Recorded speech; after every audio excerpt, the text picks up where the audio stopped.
ऐसे ऐसे agreement sign हुए हैं लिबरलाइजेशन के नाम पर कि आप चौंक जाएंगे। अमेरिका की एक कंपनी है जिसका नाम है पेप्सी कोला। पेप्सी कोला के साथ भारत सरकार ने एक एग्रीमेंट साइन किया है कि हर साल Pepsi Cola 10,000 metric ton chemical waste America से लाकर हिंदुस्तान में डंप करेगा। ये है लिबरलाइजेशन। और ये 2 साल से डंप होना शुरू हो गया है। सबसे पहली डंपिंग किया था पेप्सी कोला ने मद्रास के पास एक गांव है, और अब इस साल से पेप्सी कोला डंप कर रहा है उस केमिकल वेस्ट को। केरल में एक जगह है, उसका नाम है वाइपीन। वाइपीन बहुत सुंदर द्वीप है।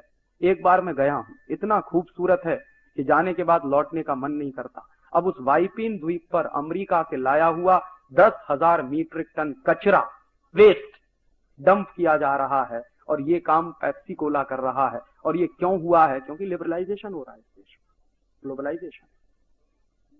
और ऐसे एक नहीं, हंड्रेड्स ऑफ एग्रीमेंट साइन हुए हैं कनेडियन कंपनियों के साथ, ऑस्ट्रेलियन कंपनियों के साथ, अमेरिकन कंपनियों के साथ, न्यूजीलैंड की कंपनियों के साथ, कि वो दुनिया भर के तमाम देशों का। कनाडा की एक कंपनी से तो ये एग्रीमेंट साइन हुआ है जिसको लेके हमने एक पिटीशन फाइल किया।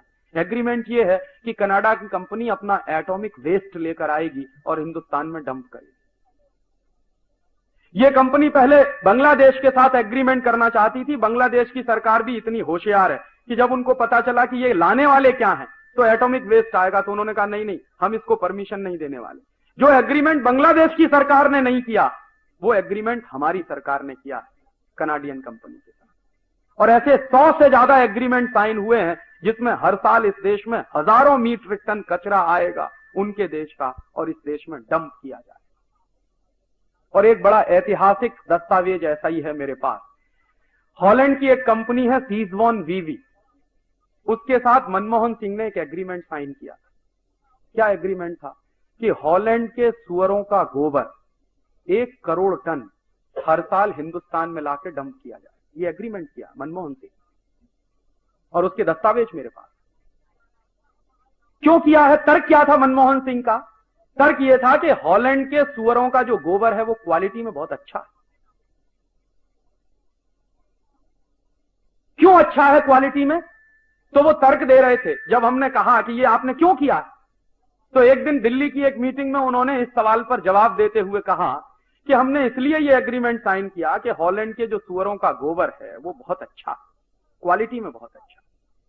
और दूसरा क्यों अच्छा है? क्योंकि वहां के सुअर सोयाबीन खाते हैं।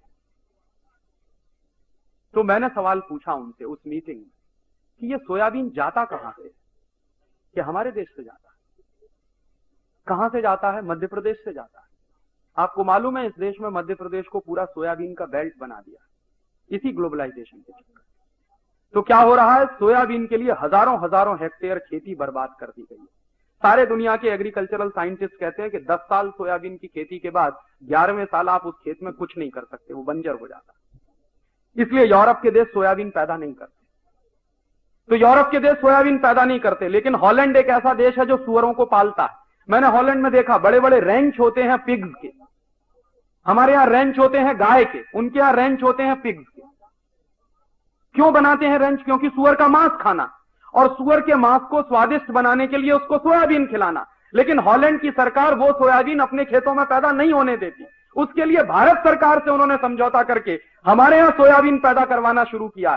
तो यहां से सोयाबीन की खली जाती है, उनके सुअर खाते हैं, और उसके बाद जो टट्टी करते हैं वो हमारे देश में आएगी। ये एग्रीमेंट किया। और ये एग्रीमेंट एक ऐसे व्यक्ति का है जिसको हिंदुस्तान में बेस्ट फाइनेंस मिनिस्टर का अवार्ड मिला। पता नहीं उनके दिमाग में भी वही गोबर भरा हुआ है। और जब हम कोर्ट में गए ये सब बातें लेकर, और मनमोहन सिंह को लगा कि अब फंसने वाले हैं और जवाब नहीं देते बन रहा था उनको, कोर्ट ने नोटिस इशू कर दिए थे। इसको हमने पब्लिक इंटरेस्ट पिटीशन बनाया था। तो मनमोहन सिंह ने फिर बाद में प्रेशर में आके वो एग्रीमेंट कैंसिल किया। ऐसे एग्रीमेंट साइन होते हैं लिबरलाइजेशन और ग्लोबलाइजेशन।